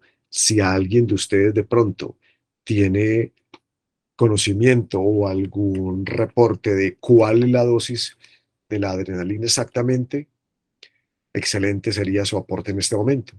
Porque lo que dice la literatura es, colóquela mucho más frecuente y aumente la dosis, pero nunca nos han dicho a cuánto. ¿Alguien tiene ese concepto que nos pueda ayudar, por favor?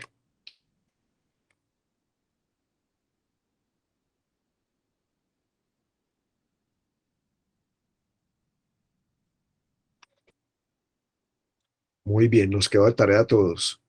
Obviamente, entre los antiarrítmicos, si es que fuésemos a utilizarlos, la amidarona sería primera indicación y la lidocaína, que es una alternativa a la amidarona, por obvias razones, pues no la vamos a colocar. Muy bien. A ver qué más casitos tenemos por acá.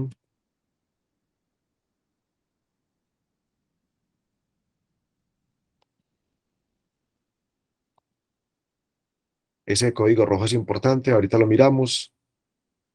Este es muy interesante. Este es muy interesante porque estos casos de la vida real. Paciente de sexo femenino, 34 años, remitida de Cañas Gordas, municipio antioqueño. En manejo actualmente para leishmaniasis cutánea. Vayan pensando con qué es que maneja la leishmaniasis. Consulta por astenia, adinamia y un episodio cercano al síncope. Documentaron niveles de magnesio en 0,9 y de potasio en 2,14. Al ingreso a urgencias refiere disnea y leve opresión precordial. Deciden realizar un electrocardiograma. Usted escucha que mientras están tomando el electrocardiograma, activan código azul en urgencias. Allá fueron ustedes a ayudar a urgencias. ¿Y con qué se han encontrado? Una mujer de 34 años a la cual están reanimando. ¿Alcanzamos a ver el electrocardiograma? Claro que sí. Este es el electrocardiograma.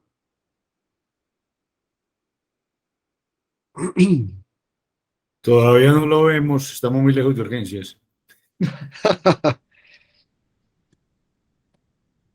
Ahí sí. Todavía no ha entrado el paciente.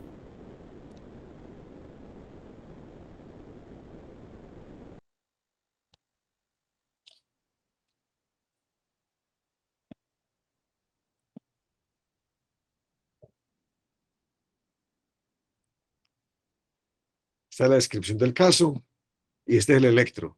Díganme que ya sí lo están viendo.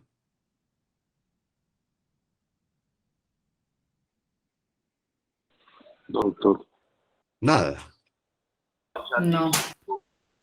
Eh,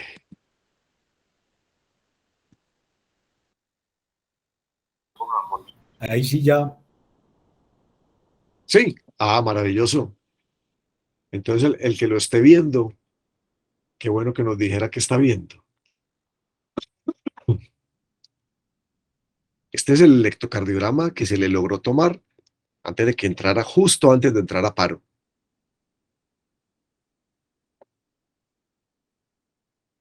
Vemos que es un equipo que está calibrado, que es un trazo que está bien tomado, el eje del corazón está alineado, no se le ven bloqueos de rama ni bloqueos en la conducción, el PR se presenta normal, el QRS está estrecho, no le vamos a ir a buscar bloqueos de rama, pero fíjense que hay veces toda esa lectura sistemática del electrocardiograma, hay veces la pasamos por alto porque se nos antoja de primerazo decir, eso está normal. De pronto, 300, 150, 100. Ah, no, pero tiene T invertida, todas las T invertidas, tiene T invertida. Muy bien, Mauro. ¿En dónde? en todas, En todas. pues al ¿Y qué menos está, acá. ¿Es una pericarditis o una miocarditis o qué? y qué está pasando con ese Además, intervalo? Con además ese, el kit está ampliado. exacto, ese es el punto. Fíjate cómo está prolongado el QT, independiente de que el hallazgo de la T es bastante relativo, ¿cierto? Entonces, un QT prolongado. Recordemos valores normales entre 0,32 y 0,44 en el hombre y 0,32 a 0,44 en la mujer. Eso cambió hace unos 5 o 6 años porque cuando yo estaba estudiando en el pregrado a mí me dijeron el QT es 0,36 a 0,40 y eso cambió dramáticamente. Entonces, hasta en las mujeres puede ir hasta 0,46. Y acuérdense de que de acuerdo a la frecuencia cardíaca que tenga, si está rápido o si está lento, hay que corregir el QT con la fórmula de Bassett. Tener un QT prolongado es tener el paciente con todas las boletas compradas para que haga o una taquicardia ventricular o una fibrilación ventricular. Y de hecho, ese era el ritmo que estaban manejando. Entonces, este paciente hay que tener en cuenta que hay muchos medicamentos que alargan el QT. Los macrólidos alargan el QT. Esta paciente estaba siendo manejada con glucantime. El glucantime alarga el QT. Los antihistamínicos, algunos alargan el QT. Algunos antiarrítmicos, como la amiodarona, la procainamida, alargan el QT. Entonces, fíjense que de ahí la importancia de no confundir la taquicardia ventricular polimorfa con las puntas torcidas, porque hay veces pensamos que son sinónimos y decimos, ah, sí, TV polimorfa o torsada de points, como que si fuera lo mismo. No, no, son dos ritmos completamente distintos. Se ven igual, pero son dos ritmos completamente diferentes, porque la taquicardia puntas torcidas es la que tiene el QT largo en sinusal. En cambio, la polimorfa, cuando la pasamos a sinusal, el QT está normal. Como generalmente son ritmos raros y los pacientes llegan críticos o en paro, usted siempre piense que el paciente tiene unas puntas torcidas para que usted no le vaya a colocar amiodarona y le perpetúe las puntas torcidas. Por eso es que este paciente se maneja con sulfato de magnesio. Ok, vamos a ver un caso que tenía por acá. Este, este sí va a estar bastante interesante para ustedes. Ustedes me dirán hasta qué horas podemos quedarnos. Yo, si me dan confianza, aquí me quedo. Ya van siendo las 9. ¿Vemos este caso y terminamos o qué? Sí, señor, pasa que todavía seguimos viendo el mismo electro. Bendito ¿Puedo sea mi interrumpir un Dios. minuto? Habla Alberto Valencia. Claro. ¿Cómo estás, doctor? Ahora, ¿Cómo te va? bien, muchas gracias, hombre. Ahora estuviste hablando, cuando estabas hablando de hipertermia maligna, Sí, el señor. uso de dosis del dantroleno de 10 miligramos por kilo. Que yo tengo entendido, yo estuve manejando el grupo de hipertermia maligna hace unos años, es que se Sí. usan dosis de 2,5 miligramos por kilo sin exceder los 10 miligramos por kilo. No es usar los 10 miligramos por kilo, sino que no se deben exceder los 10 miligramos por kilo. Si por alguna circunstancia hay necesidad de excederlos, se pudieran exceder. en beneficio del paciente, pero no tenerlo Ok. como presente que sean 10 miligramos por kilo. Y lo Ah, segundo es que maravilloso. la hipertermia se produce por una tormenta del manejo metabólico del calcio. Así Entonces, es. si tú le pones calcio a un paciente que está con calcio adaptado, me suena que es echarle gasolina a un incendio. Entonces, la hipercalemia sería mejor manejarla con la Con infusión de bicarbonato. glucosa e insulina. Ok. Exactamente, o la infusión de glucosa e insulina. Ah, perfecto. Muchas gracias. Muchísimas gracias. No, a ti por esa acotación. ¿En qué caso vamos ahí? ¿Qué El están viendo en la 12, pantalla? caso Ah, 12. bueno. Perfecto. Muy bien. Dice paciente de 30 años con embarazo de 38 más 4 semanas, secundigestante, quien ingresa a urgencias en franco trabajo de parto. Se pasa a sala de partos al estar en expulsivo, se atiende parto sin complicación, al igual que el alumbramiento. Paciente con abundante sangrado vaginal, se torna obnubilada, diaforética, paciente pues que está chocada. Frecuencia cardíaca es 118 por minuto, la presión arterial la capturamos en 74/38, respiratoria 17 y se activa el equipo de respuesta rápida. Este es el monitoreo de la materna. Una taquicardia sinusal. Todavía no ve.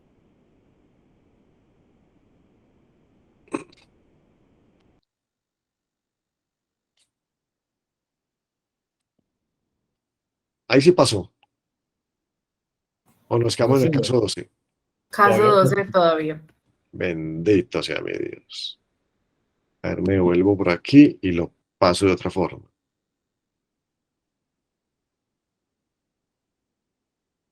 No, no se lo han inventado todavía, definitivamente.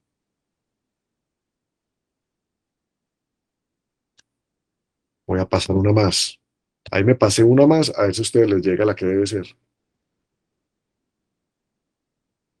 Siguen en caso 12.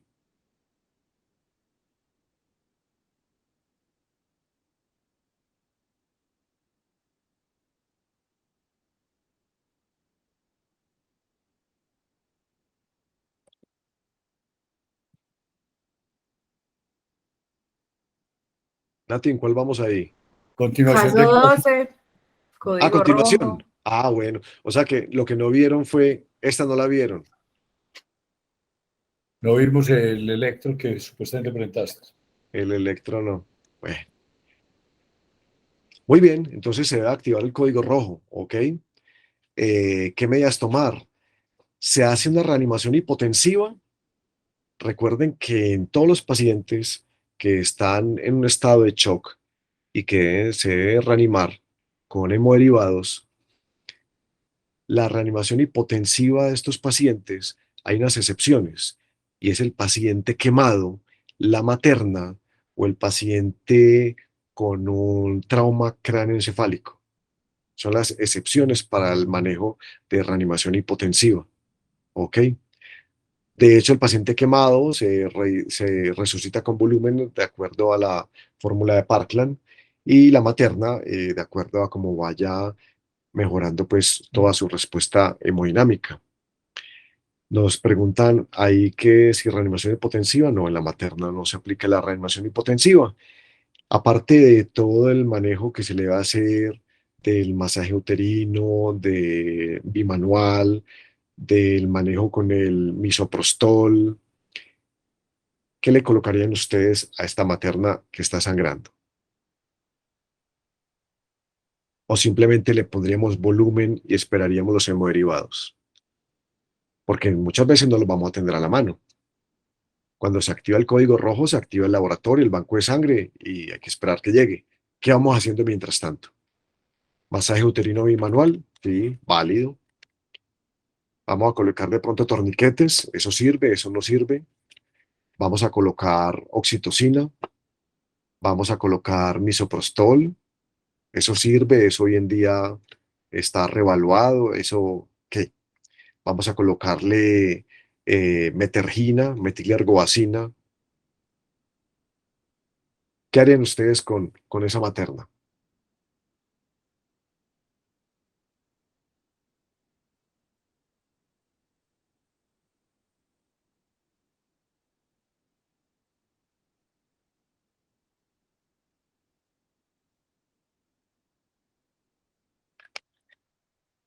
Bueno, entonces la reanimación con volumen, en la primera línea, lactato de Ringer o Harman, o en el mejor de los casos, solución salina, lo que tengamos a la mano. ¿Qué ha cambiado al momento? El misoprostol que se colocaba rectal 800 en dosis, ya hoy en día no está tan recomendado. Lo que sí se sigue recomendando son las 10 a 20 unidades de oxitocina y la metilergobacina, que no recuerdo cómo es que se llama, Metergin, creo que es el nombre comercial, Metergin, que se coloca en alguno de los muslos de la materna. Esto es supremamente importante mientras llegan los hemoderivados. Y recuerden que cuando estamos resucitando con volumen a la paciente y llegan los hemoderivados, vamos a colocar en una relación 1-1-1, a saber, glóbulos, plasma y plaquetas. Mientras eso, podríamos, o si no tenemos hemoderivados, podríamos estarle colocando a la paciente ácido tranexámico. ¿Quién nos puede recordar cómo es que se le coloca el ácido tranexámico?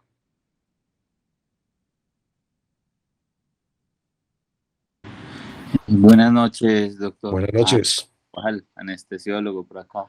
Sí, tomo anestesiólogo. No, el ácido tranexámico, pues la indicación sería 1 gramo Sí, señor. y idealmente usted lo puede cargar en una jeringa de 10 centímetros y lo ideal es ponerlo directamente, que no pase más o menos 1 minuto. Realmente, o sea, una de las enfermedades se para, lo envasan en una jeringa y lo va pasando en menos de 1 minutico. Así es. Pues adicional, yo creo que el resto también. Y el misoprostol realmente pues tampoco es que lo estemos utilizando mucho, o al menos en la experiencia pues ahorita en la clínica del Prado, por ejemplo, no, realmente no es que estemos utilizando mucho el misoprostol ahora. Dejó de utilizarse, doctor, desde hace algunos años, ¿cierto? Sí, pero 5 años y yo no me acuerdo que alguno esté diciendo o pidiendo misoprostol. Y la única, pues, y la metergina también, y la única, pues, contraindicación, pacientes hipertensas, básicamente. Sí, señor. Doc, en el chat dice, reanimación hídrica, misoprostol salió de las nuevas guías y el traje. Y dice, luego la segunda pregunta que usted hizo, 1 gramo, 10 minutos. Ajá. Y en la materna, según el estudio Woman, ¿se podría repetir mucho más rápido que en un paciente no embarazado o eso es igual?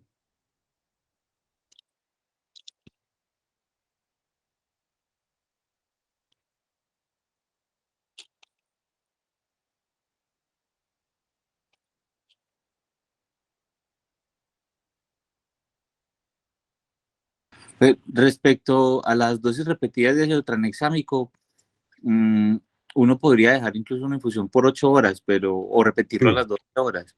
así es, tal cual. En el paciente que no es una materna. Pero en la materna, si no ha habido respuesta, según el estudio Woman, entre 30 minutos a 60 minutos podríamos estar repitiendo la dosis. Solamente en este caso, las embarazadas.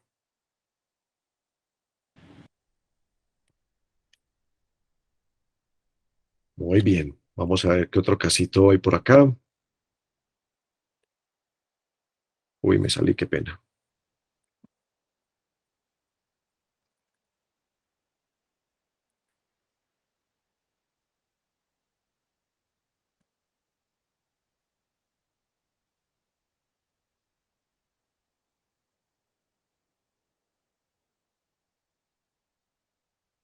Joaquín, hola, cuéntanos.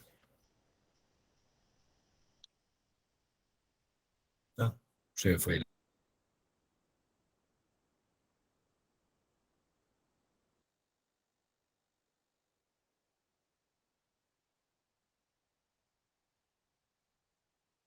Bueno, este caso está muy, muy del día a día. Es una mujer de 51 años, sin antecedentes de importancia. Acude a urgencias por fiebre subjetiva, todos con expectoración amarillenta de 48 horas de evolución. Está estable desde el punto de vista hemodinámico, pulmones limpios, hemograma y PCR normales, una placa de tórax normal. antígeno SARS-CoV-2 negativo, y la dan de alta con instrucciones. 4 días después, regresa por empeoramiento de los síntomas, disnea de pequeños esfuerzos, una presión arterial de 175, una cardíaca de 93, una respiratoria de 30, saturando 83%. Se le hace una PCR para COVID, sale positiva y la dejan hospitalizada. La FIO2 pasó de tener una cánula nasal hasta llegar a una máscara de no reinhalación y ya hubo necesidad de colocarle una cánula de alto flujo. Como les digo, ella quedó hospitalizada. Ese mismo día, en horas de la noche, llaman a evaluar a la paciente por aumento de la disnea y empeoramiento de los signos vitales. Se ausculta completamente hipoventilado el hemitórax derecho y los ruidos cardíacos están taquicárdicos. Solicitan una placa de tórax urgente portátil. 12 minutos después, la paciente se torna cianótica y no responde. Nota, se alcanzó a hacer la placa. Por si la quieren ver, tenemos placa, pero la paciente en este momento está cianótica y no responde al llamado. ¿Qué vamos a hacer? Ahí quedó desplomada en la cama. Ustedes habían bajado a merendar y en ese momento escuchan código azul, habitación 318. Código azul, habitación 318. Me imagino que allá se fueron a ayudar.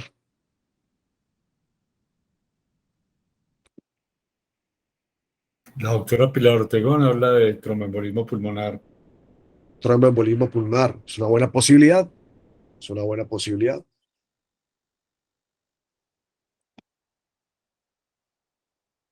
Ese es el ritmo que se le captura a la paciente. No he visto En- todavía, pasado lo que no se ve. Todavía seguimos viendo a continuación caso 6. No te puedo creer. O sea, no han visto ningún cardioscopio que les muestre. Ni la placa. Está caso. Bueno, el ritmo que les estoy mostrando es una actividad eléctrica sin pulso. Se ve rápido en el monitor. Ok. Ahí ya sí tenemos una frecuencia cardíaca de 180. Eso, eso. No, pues que me da miedo hasta ponerla a correr. Ahí sí te está reproduciendo. Pues la imagen nomás. Ese es el. Ah, bueno. Mejor dicho, es una actividad eléctrica sin pulso. ¿Sí? Y esa es la placa que se le logró obtener a la paciente antes de. No sé si les llame algo la atención. Todavía no se ve la Recuerden que placa. estaba con cánula de alto flujo. Todavía no se ve la placa. Ajá. Pasarla a ver. Pase 2 diapositivas a ver si así muestra la penúltima. Ahí ya. Perfecto. Pero me voy a quedar ahí. Yo no la estoy viendo, pero ya me quedo tranquilo con que ustedes sí.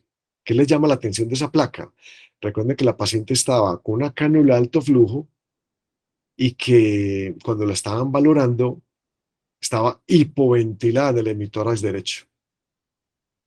Dicen en el chat, neumotórax. Muy bien, eso es. Entonces ha sucedido un barotrauma, la paciente tiene un neumotórax a tensión y lo que decíamos al principio, cosas importantes para descartar en una RCP antes de proseguir y continuar y extender las tareas de reanimación. Un taponamiento cardíaco para saber si le doy compresiones o no, o un neumotensión para saber si le doy presión positiva. Entonces, según las últimas recomendaciones, a esta paciente hay que descomprimirla. ¿En dónde que se me olvidó? ¿Quién nos recuerda? ¿En dónde vamos a descomprimir ese neumotensión?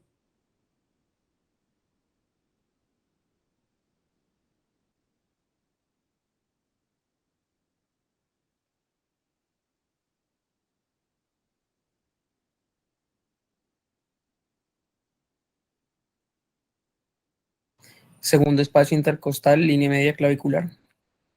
Muy bien. Segundo espacio intercostal con la línea medio clavicular. ¿Por debajo o por encima de la costilla? Por encima de la costilla inferior. Por encima de la costilla inferior. Muy bien, para respetar el paquete vasculonervioso. Ese punto, esa ubicación, obviamente el hemitórax afectado, sigue conservándose, pero solo para los niños. Solo para los niños. Ya en los adultos cambió. Ya en los adultos que tengan un neumoatención, nos están sugiriendo entre el cuarto y el quinto espacio intercostal con las líneas axilar anterior y media. Entonces se pone uno a pensar esa ubicación y uno dice, pues es donde va el tubatórax.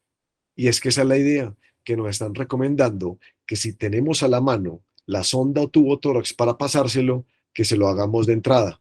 Y si no, que descomprimamos en ese sitio como medida emergente antes de pasarle el tubatórax. Entonces eso hace unos 2 años, 2 años y medio, cambió el sitio de descompresión del neumotensión para el paciente adulto. ¿Ok?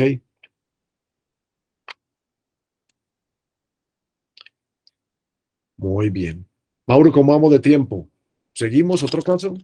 Mm, Ya lo que dice que fuéramos montando para que todos vayan respondiendo el examen de 5 puntos.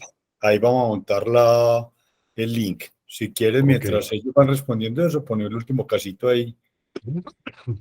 Perfecto. Por favor, todos respondan el link que les pusieron para que después les podamos dar la certificación.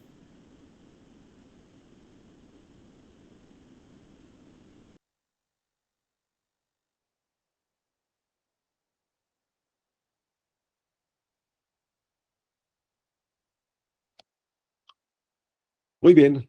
Este está sencillo, pero interesante porque hay que tener algunas cosas en mente. Una patrulla de la policía arriba a su lugar de trabajo, un centro de salud de primer nivel de complejidad. Traen un hombre de aproximadamente 70 años de edad, pues presentó un desvanecimiento en una farmacia ubicada a unas 12 cuadras de allí. El paciente luce inconsciente. ¿Qué vamos a hacer? Ahí está el señor, 70 años, está en la camilla, inconsciente. ¿Qué hay que hacer? Pues me imagino que lo vamos a llamar, establecemos contacto con él. Señor, señor, ¿se siente bien? El señor, como les digo, está inconsciente, no responde al llamado, pero nos damos cuenta que tiene una respiración que no es normal. Es una respiración tipo jadeo. Él cada 6 o 7 segundos hace... Buscamos pulso y no hay pulso a nivel carotídeo. Nuestro paciente está en paro. Iniciamos RCP. Capturamos ritmo. Esperemos que sí les haya pasado la imagen. Y ese es el ritmo que se captura. No ha pasado todavía. Todavía no hemos capturado ritmo. Entonces me voy a adelantar otra. Profe, puede salir de la presentación y escoger la diapositiva del electro y va a ser más rápido.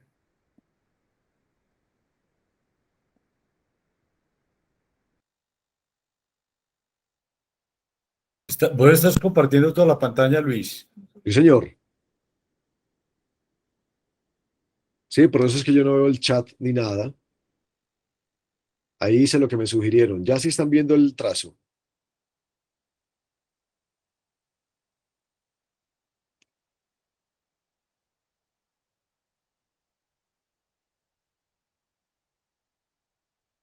Ahí me adelanté una más.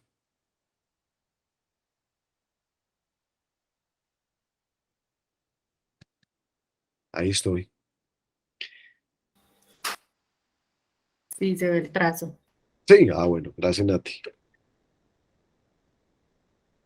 Entonces recordemos que para muchos eso de entrada puede ser una asistolia. De pronto sí, de pronto no. Recordemos el protocolo de la línea isoeléctrica. La gran mayoría de los desfibriladores prenden en modo paletas. Pero miren este, lo prendieron y en qué derivada estaba. De 2. Entonces, por obvias razones, si ustedes capturan con las palas el ritmo del paciente, pues no les va a salir nada. Y es que estaba en la derivada de 2. Entonces, lo primero que hay que hacer es conocer el equipo. Y después de conocerlo, en el momento de capturar el ritmo, saber que si yo tengo las palas en la mano, en la pantalla debe estar marcando palas, no debe estar marcando D2. Eso es supremamente importante. El protocolo de la línea isoeléctrica dice invierta la polaridad de las palas.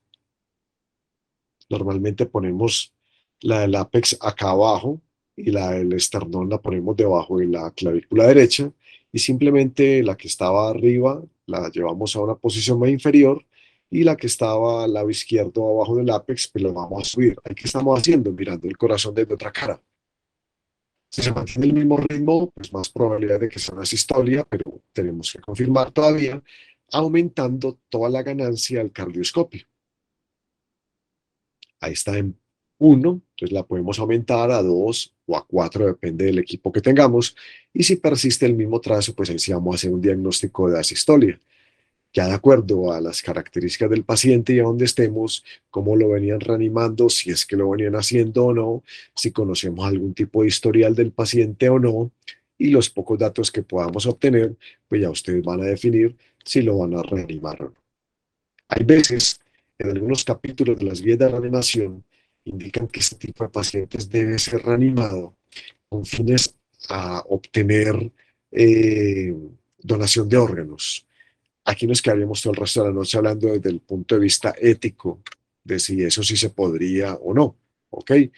Yo creo que afortunada o desafortunadamente en este país y en esta ciudad hay demasiada violencia y accidentes de tránsito como para que resulten donantes, como para tener que uno ponerse a reanimar a alguien simplemente con la idea de que le vamos a sacar órganos y tejidos después. Yo creo que si uno va a reanimar a alguien hoy por hoy es con la firme esperanza de que lo va a sacar del paro y que quede bien neurológicamente. ¿Por qué? Porque eso es lo que uno tiene que hacer con un paciente que decide reanimar. Alguna vez tuve yo un profesor que me decía, Luis, llegue fresco y tranquilo a una reanimación. El paciente ya está muerto. Mire a ver si lo puede sacar. Y con el paso de los años y de leer y estudiar, comprendí que es todo lo contrario. El paciente no está muerto, el paciente está vivo en el peor día de su vida. Y si él tiene indicación de ser reanimado, pues vamos a hacer hasta lo imposible por sacarlo de esa situación. Porque si uno llega con la mentalidad de que está muerto, pues por eso es que no mejoran los porcentajes de reanimación. Entonces, este casito era simplemente para recordar el protocolo de la línea isoeléctrica y no dejarlos confundir por el trazo del monitor y que de pronto el desfibrilador esté en un canal diferente al que usted está capturando.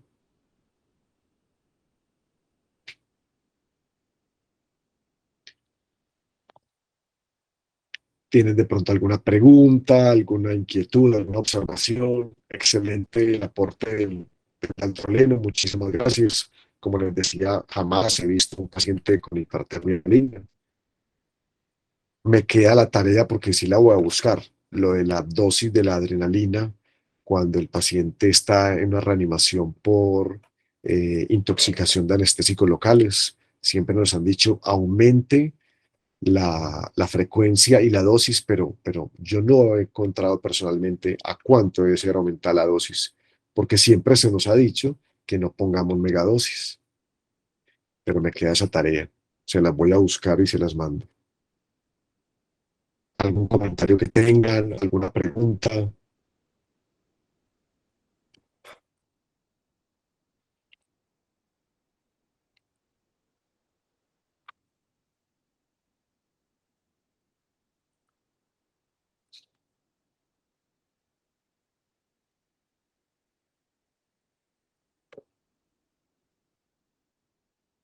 Yo pienso que escoger todas estas recomendaciones que nos dan de las guías, tanto los americanos como los europeos, y tratar de llevarlas a nuestro paciente y a nuestro escenario. Nunca va a ser lo mismo una reanimación de un paciente prehospitalario, que un paciente en una unidad de cuidados intensivos, un servicio de hospitalización, un quirófano. Son pacientes completamente diferentes. No es lo mismo reanimar una materna a reanimar un paciente pediátrico. Entonces van a haber casos de casos y ningún paciente es la fiel copia de otro que nos haya pasado. Todos son un libro abierto que nos va dando enseñanzas. Ahora que ya salí de pantalla compartida, voy a ver si puedo mirar el chat.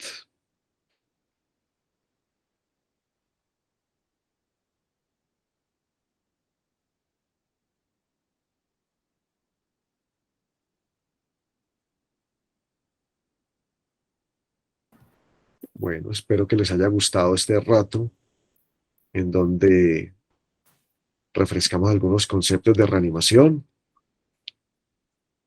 Muchas gracias por haberse conectado y haber sacado este momento.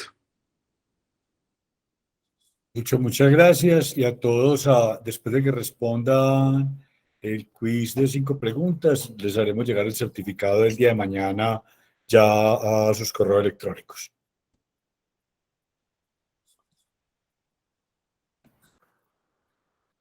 Hola Luis, muchas gracias. Muchas gracias por ese pasón que nos hizo. Eso es invitar a todos los anestesiólogos a que hagamos, porque hace que fue 2 o 3 meses hicimos el curso de reanimación enfocado a anestesiólogos. Ajá. Y este es un tema que uno tiene que machacar todos los días. Hoy dicen muchas cosas y uno vuelve y las coge porque dice, uy, se me había ido esta, ¿cierto? Así Entonces es muy es. importante y no, un buen aporte, muchas gracias, ¿sí? Lo Vamos, de Mauro. usted mismo lo dijo, ¿cierto? No es un tema mío, no es el que manejo, ¿cierto? Sí, sí, las dosis están entre 2 a 3 miligramos por kilo de dosis hasta máximo 10. Y sí se usa, porque estaba ahorita revisé la guía, antes sí recomienda por la hipercalemia que hace el paciente, o el gluconato de calcio o el cloruro de calcio, ¿cierto? Y buena nemotecnia la que usted dice, si es cloruro de calcio, 10, ¿cierto? Y si es el gluconato, 30, ¿cierto? Y Así está es. buena esa nemotecnia, ¿cierto? Entonces sí se usa el gluconato de calcio por la hipercalemia que hace el paciente. Gracias, No, Mauro, por el aporte. gracias. Lucho Hola. y Mauricio, creo que el próximo curso que hagamos de RCP para anestesiólogos orientémoslo. 1, hipertermia maligna. 2, código rojo. 3, intoxicación por anestésicos locales. 4, anafilaxis. Así es. Creo que es como los 4 casitos interesantes, ¿cierto? Y 5, que no sobra nunca, ¿cómo es que se llama? La asistencia en hospitalización o urgencias que piden apoyo del anestesiólogo. Claro que sí. Para que los tengamos, lo vamos preparando para el próximo curso. Bueno, a todos muchas gracias y una feliz noche. ¿Alguna otra pregunta, duda, inquietud? No, y queda la tarea de la dosis de La adrenalina. la adrenalina en Intoxicación por anestésicos. hospitalización por anestésicos locales. Ahí estaba buscándolo, pero no. Tengo mucho revuelto aquí este computador, entonces no alcancé a buscarlo. Perfecto. La lista de chequeo de la... Aquí está, 12. Si me dan un segundo. La lista de chequeo de la SCARE, ¿cierto? No sé si usted ahí dirá algo de la adrenalina. Emulsión lipídica. No dice como la dosis específicamente. Ujú. Sí. Me queda tarea prometido. Reducir dosis individual de epinefrina a menos de 1 microgramo por kilo, dice. Solamente eso. Ajá. Pero dice que son casi que dosis pediátricas para los adultos. a menos de 1 microgramo por kilo, o sea, casi un adulto 60 microgramos. 50, 60 microgramos, o sea, la décima parte de una dosis que normalmente se usa. O sea, sí es menor, es mucho menor. Sí. O sea, llevar 1 centímetro hasta 10 y poner medio centímetro.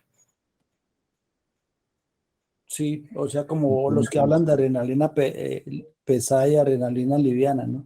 Exactamente. Muchas gracias. A vos. Una feliz noche a todos. No se ve el link. Ahí está otra vez, Luis Carlos, encima de donde pusiste eso está el link.